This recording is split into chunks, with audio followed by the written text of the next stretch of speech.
Hello and welcome to episode 150 of the Money to the Masses podcast with your resident expert, as always, Damien Fay, and me, Andy Leakes. Damien, before you start, I'm just going to play the fanfare. Here we go.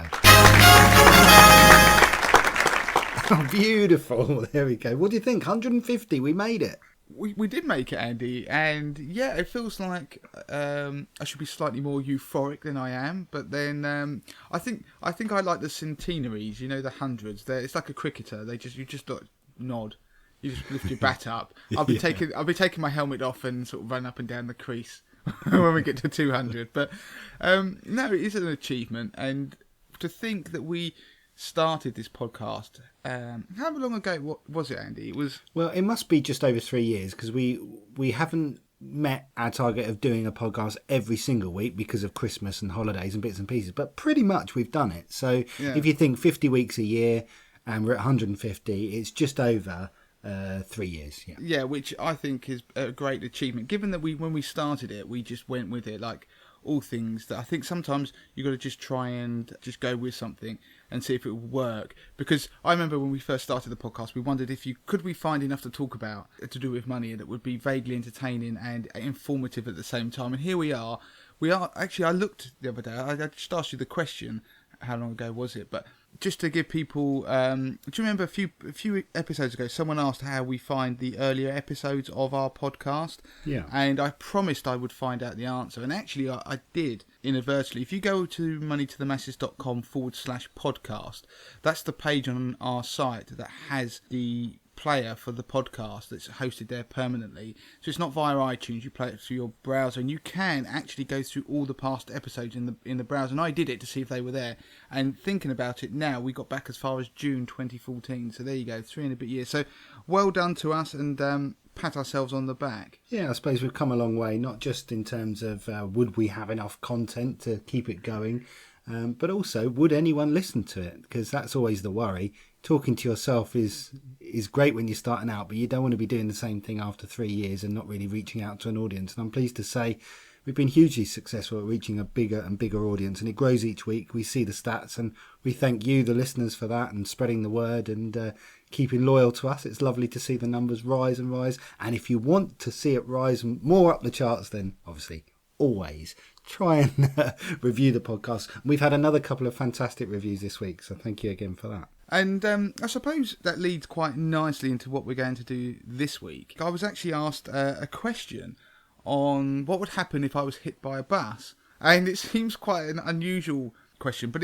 when we become part of people's lives in a certain to a certain extent, what we do at Money to the Masses with the website, newsletters, now the video is proving increasingly popular, podcast, and in particular 80/20 Investor, which you'll hear a little snippet later in the podcast talking about the 80/20 Investor, but that's my DIY investment service. It's been hugely successful. There've been a lot of people making.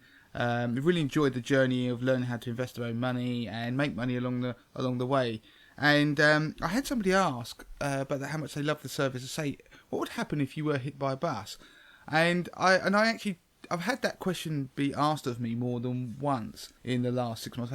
3 people have asked me what would happen. So I thought I would cover that in the first piece and broaden it to be relevant to other people.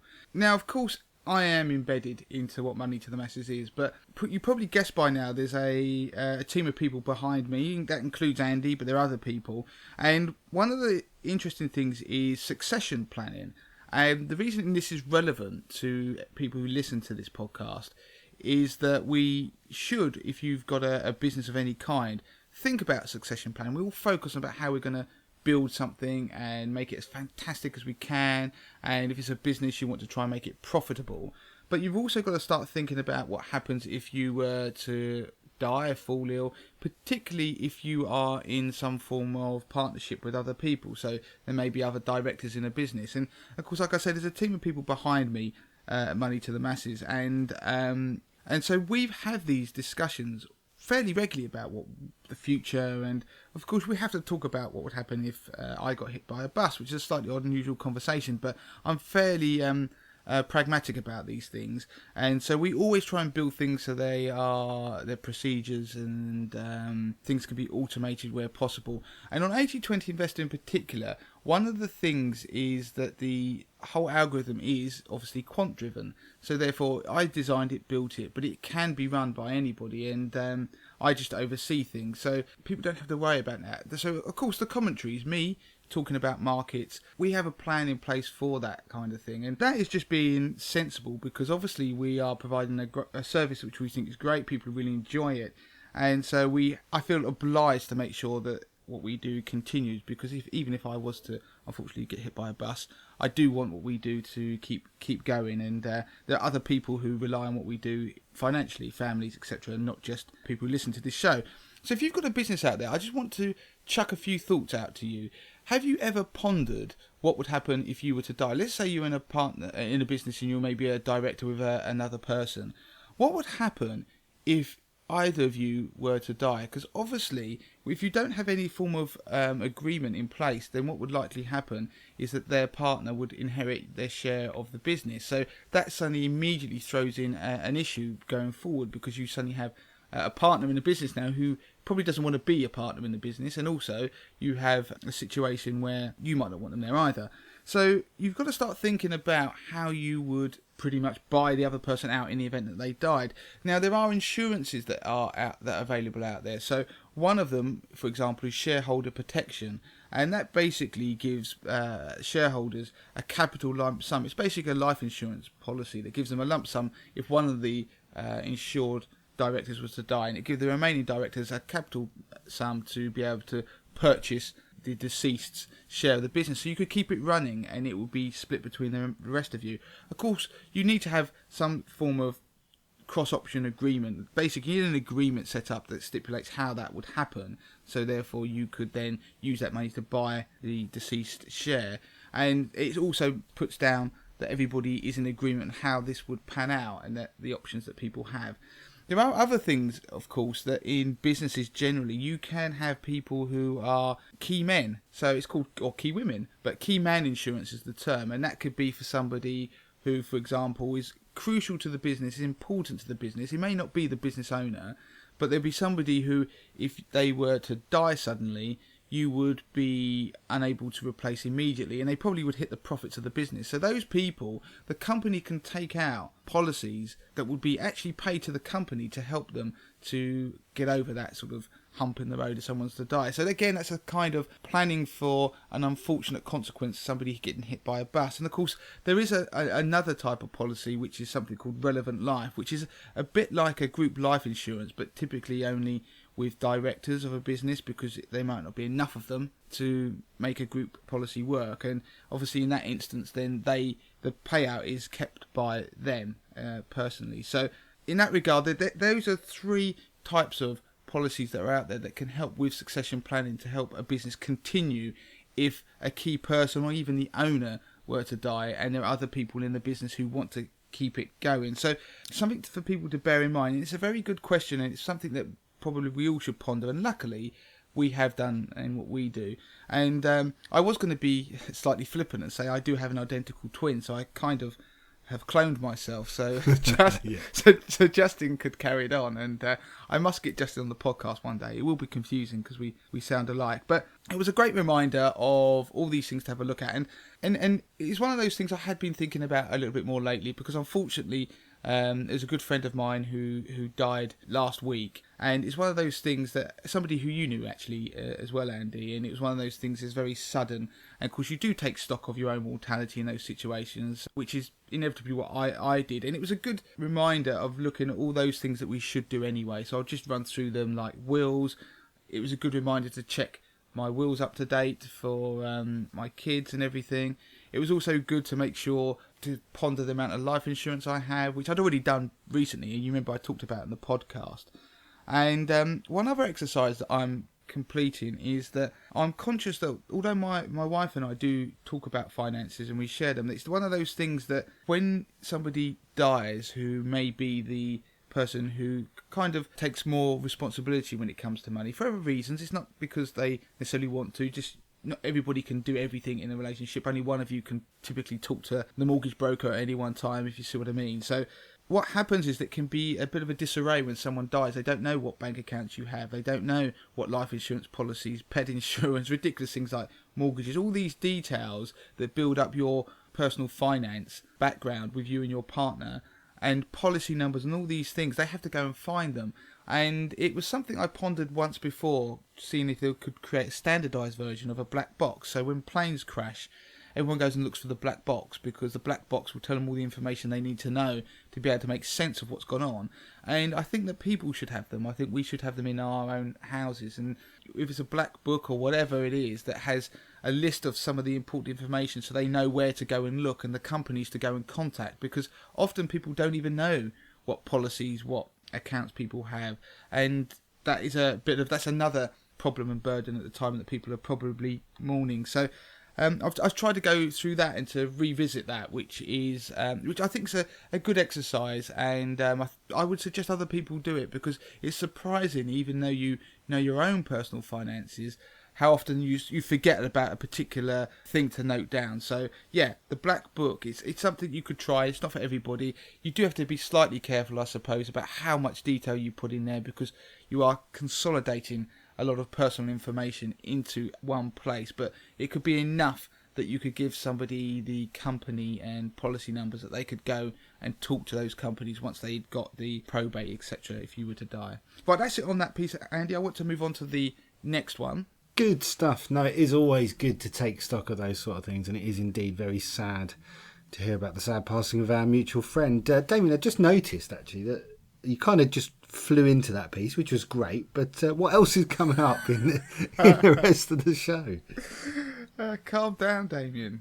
One of them leads on quite nicely from a point I made at the end about personal information, and it's something that happened back in May. Equifax, I don't know if you recall, was hacked. There was a major hack in America, and 15 million Brits had their data taken in some form. Not everybody had the same amount. So there's been they've been very slow at telling people about this. So I'm going to talk about the fallout for that and what people should be doing, because obviously 15 million is a lot of people, and whether you probably realise it or not, you may be one of those people that has been somehow affected. And the last thing I want to do is give some advice on choosing a cheap pension. And I don't mean cheap as in cheap, no frills or anything like that. What I mean is that this week I spent so much time looking at the costs of pensions, SIPs, so self-invested personal pensions, stocks and shares ISAs, and going through them, and their charges are so opaque and confusing. They use lots of clever tricks to make it very difficult to see what the full rate that you're going to pay and charges and fees, rather than just a nice headline one they put in their marketing bump. So I just want to give people a few tips to help steer them towards the best deal for them. Good. Okay. So, shall we go on with Equifax? Yeah, Equifax. Now, as I said, that back in May they were hacked, and at that time they claimed about 400,000 UK customers were impacted, and the number keeps rising, and we've since got to the number of 15 million. I mean, 15 million is ridiculous. I mean, what is there in the UK? Something like 60, 70 million people? I mean, that's almost 1 in 4, 1 in 5. It's ridiculous. Yeah, but if you strip out the people who probably don't have access to computers, so maybe the very elderly, and if you strip out the children and babies, you suddenly whittle that down to actually that's quite a lot of people and quite a significant proportion of the UK population. So they claim that under 15 million. So they reckon about 600,000 people had quite a bit of data taken. So that includes dates of birth, emails, phone numbers, credit card details, driving licenses, or driving license details, and passwords. And they reckon the rest had typically dates of birth and names taken. So what they're saying is that Equifax are going to write to the the unlucky 693,000 who had a lot of data taken. Whether they do or not, I mean, is yet to be seen. I mean, they've been are very poor in the way they've handled this, with a number of top people in their firm who sold shares, didn't they, before they actually announced the hacking. Wow, surely that in itself is well, I'm not quite sure how despicable act. Yeah, and I'm not quite sure how they can do it. And one or two, I think some of them just retired. There's got to be a fallout from that in itself. Yeah, so so what I'm trying to say is you got to look after yourself, because these guys aren't going to be looking after you. And I know they should have services that stop this happening, but I always do think that a company, you judge a company by how they react to problems and mistakes or anything like that, because something on this scale is obviously they have such sensitive data, it shouldn't happen, but mistakes are made in more general sense in businesses and things, and how they react to that, and they don't seem to be reacting very well. So I just want to quickly run through what people should be doing. Of course, if you get contacted by Equifax and say that you are one of the unlucky, extremely compromised people, then you need to contact your financial institutions like banks and credit cards and people and inform them, and they will likely change your details or change your cards and things like that, because if they're compromised and criminals out there, actually, and fraudsters have some of your details, you may find that they start accessing some of your money, etc. So contact your bank. One thing I would say is this is good housekeeping for everybody anyway. So even if you aren't one of those people, and you might not know even if you are, I don't have much faith in the company, is check online all your accounts. So that is bank accounts. Go and check your credit report. Now, obviously, Equifax were a credit checking agency. You do that. You might not want to do it with them, but you could use someone else like Experian, who are do credit reports for free, and there are other companies which you can get them for £2. That's the statutory maximum they can charge you for a basic credit report. So you can look on there for all the different types of credit being taken out in your name, and it should be something you should try to do once a year anyway, just to see ahead of time if anything dodgy is on there that you don't recognise, and then you can take action before it comes back and haunts you when you try and take out credit in the future. I would suggest, if you are at all worried, change your passwords on your online banking and anything similar, including emails if you want. Beware of any phishing emails, and phishing is spelt with a PH. We've talked about it previously, but it's those emails that come along and tell you it could be from your bank, it says HSBC, claiming that you need to log on to do something or other, or send you something, and there's always a link, normally or an attachment, and they want you to click on it. Now, banks don't typically ever send you something like that on an email, want you to give any information. And if you click on those links, what they basically do is download a piece of software that then starts tracking what you're doing. And also they can send you to, the phishing ones in particular, can send you to a page that looks very exactly like your login on your banking. They will mimic it. There's sometimes telltale giveaways, because they're never normally that sort of attention to detail, but they will send you to a page that will typically ask you for more login information than you usually are required to do so. I've had this once happen to me,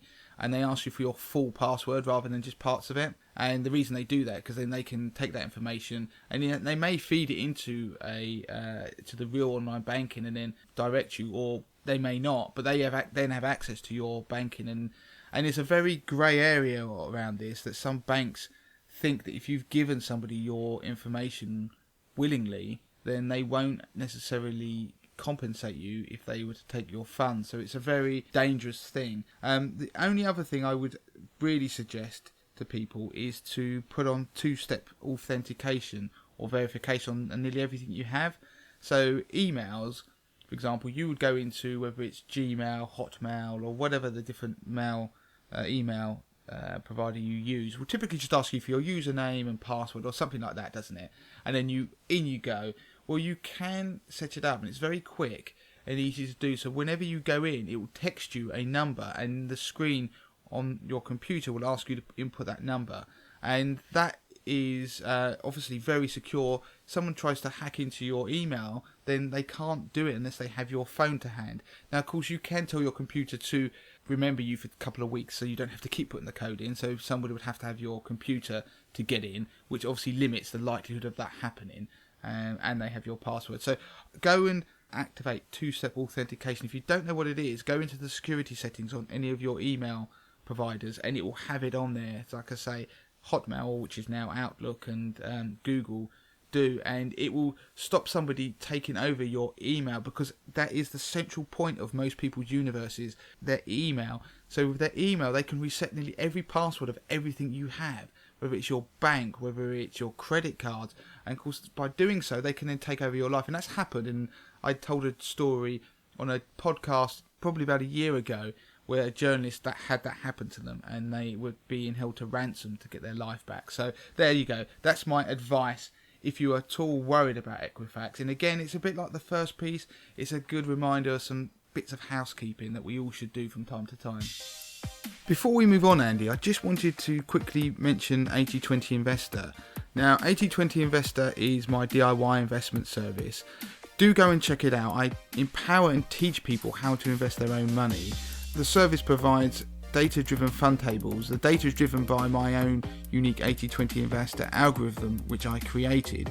You also get stop-loss alerts, you get research articles and insight, you get market commentaries, monthly commentaries, and DIY investment lessons, but you also get access to my £50,000 portfolio, which is a portfolio of my own money, which I run live on the site for members to see, and it shows people how I use the service to maximise my returns. And in the first 2 years of doing so, I turned £50,000 into £59,500, which is a 19% return, beating investment managers, professional fund managers, financial advisors, investment banks, passive trackers in the market. So everybody can have a free 30-day trial of 80/20 Investor, and you can claim that by going to moneytothemasses.com and going and clicking on the 80/20 Investor hyperlink at the top of the page. So go and try the service, let me know what you think of it, and I know from the feedback that you're going to love it. But for now, on with the show.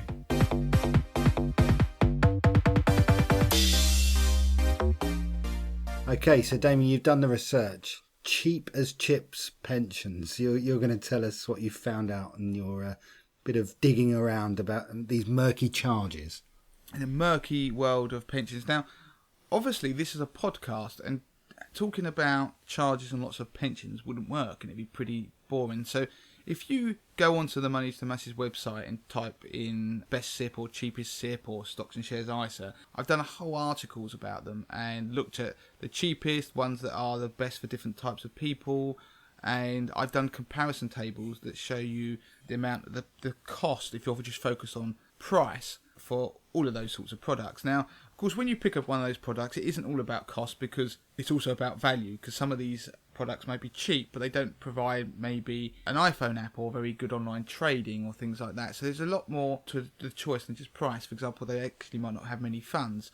So you have to look at all these things, and going through those prices and analysing them, the thing that hit me was how difficult it would be for anybody who didn't spend the hours doing it that I did, and I was seriously struggling with the boredom levels of such an exercise. And I'm the kind of guy who likes this sort of thing. So I was going through looking at different size portfolios, because one of the factors on cost obviously is the size of your portfolio. What typically happens, the larger your portfolio, they reward you by reducing the fee they charge, because most will charge a platform fee. Now you think about a pension or SIP, they're run by these platforms, so there are people like Hargreaves or Fidelity, and they give you access to all the funds. Now the underlying fund charges are fairly similar amongst them. We're ignoring the robo-advice world. There aren't many actual robo-advice pensions out there, actually. There's only 2. But there aren't many of those which are really, really cheap. So the price you ultimately pay depends on what you invest in, whether you want something like a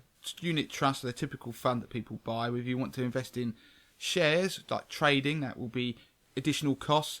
It's if you want to, how much you have in there, whether you want to draw money out of it if you're getting to retirement age. They're very much like the cheap flight, the sort of budget airline model where you keep adding on things and it looks cheap, and then when you actually look at it, you suddenly realise this is really expensive, but you never normally find that out. Who looks at their statements? You ask most people, they wouldn't be able to tell you the charges applied to them by their provider. And one of the things I wanted to just chuck out there that I thought was not clear to most people didn't realise, is that if you look for the cheapest pension and you go down the sort of tables that I produce, or you use some of there's one or two comparison tools out there, which I have to say, I won't name them, are wrong. I went through and looked at the numbers and they've made mistakes. They aren't always right. Why won't you name them? I don't want to be sued by somebody, but Fair enough. Trust me, they aren't always right because of the way they apply them. And one of the things that they make a mistake on is that because sometimes the cheapest looking pension will have a hidden cost. Now, if you want to switch funds, which most people do, you don't buy and hold forever, and I'm a real advocate of people reviewing their investments and changing them, and that's what 80/20 Investor is really all about. Then if you do that, then most platforms now don't charge you a fee. I say most, probably about half of them don't. So I'm talking about the big boys who don't charge you switching fees to move funds. But a lot of them that may have a lower annual charge that they apply just for the benefit of you having your money on their platform or in their pension. Normally it's a percentage fee like 0.25, 0.4, something like that. Those really cheap ones tend to charge you for fund switches. And the other thing that people don't seem to realise is often they price it as per transaction. Now, if you move out of the funds and you switch, what actually happens is you sell a fund, in most cases, and then buy another one. Most platforms just treat it as 2 transactions, so they will charge you twice. So if you were to, say, switch 10 funds, and you think you're going from 10 funds into another new 10 funds, you've actually placed 20 transactions, and at £10 a time, that's £200. And that's the sort of level some of these people are charging. So you need to look out for that. Don't just look at the headline rate. So my general advice to people is that when I looked at the numbers, when you got to about £50,000 in your pension, then you typically started to benefit from having a fixed fee SIP. So a SIP that charged a flat rate no matter what the size of your pension pot is, because most will charge a percentage fee. So the more you have with them, the more the company obviously takes of you, but they might reduce that fee, if that makes sense, Andy, because obviously they make more money because you've got a bigger pot.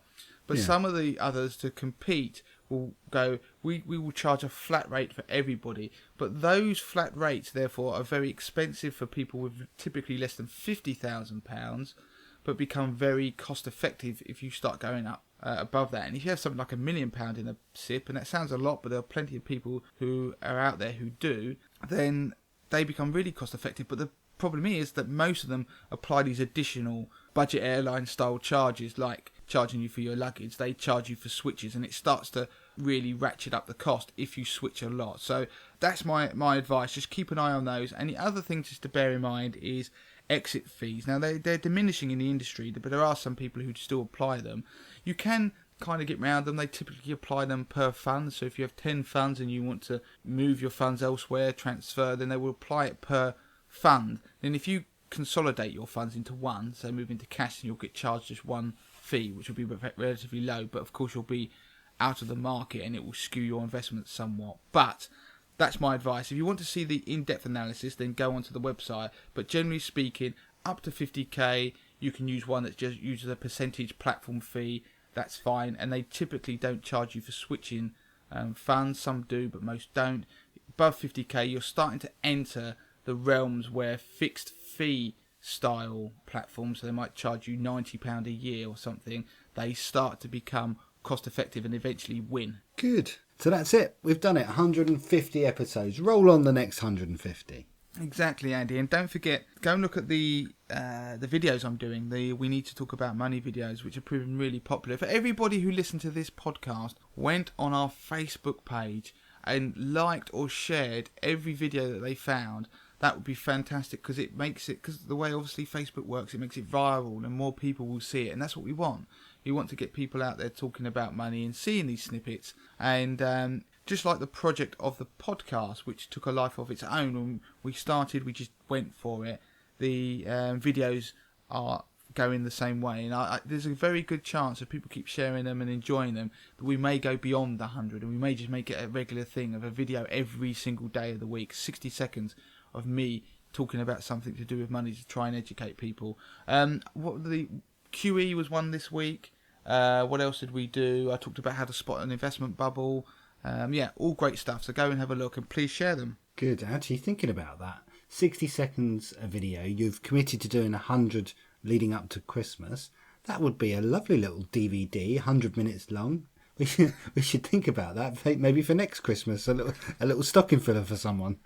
Yeah, well, just 60 seconds of me jumping about, seeing that he's got that same bloody T-shirt on again. And again. No, I know. I noticed you changed it. You had a good change of T-shirt this week. I did notice that. Yeah, I did. I had a nice pink one. I need more T-shirts. If anyone out there works for a retailer, I don't go shopping or anything. Send me some medium-sized T-shirts so I can have lots of them. And I will name check you if you want. I don't mind. No one is going to send them in. But I give you a hint of how I have filmed these just quickly before we finish. That sometimes I have about 4 or 5 different T-shirts in the office at once, and sometimes I end up filming more than one in a day. So I end up doing a video, then getting undressed in the office, just hoping other people don't walk in, or the cleaner comes in, and put on a new T-shirt and then film it as to say, "Da-da, this is now Thursday." And so we do that more and more, especially over the weekends, because I obviously don't want to be filming particularly over the weekend. I should be talking to my children. Yeah, talking to your children, not a camera. Good stuff. Right, get in touch with Damien in the usual ways. Podcast at moneytothemasses.com, or of course on Twitter at moneytothemasses using the number 2. Share, like, review, and show us the love. Damien, until next week. Until next week, Andy. Don't forget to claim your free copy of Damien's best-selling book, The 30-Day Money Plan. Sort your finances in just 5 minutes a day, worth $4.99. Just go to moneytothemasses.com/podcast to find out how.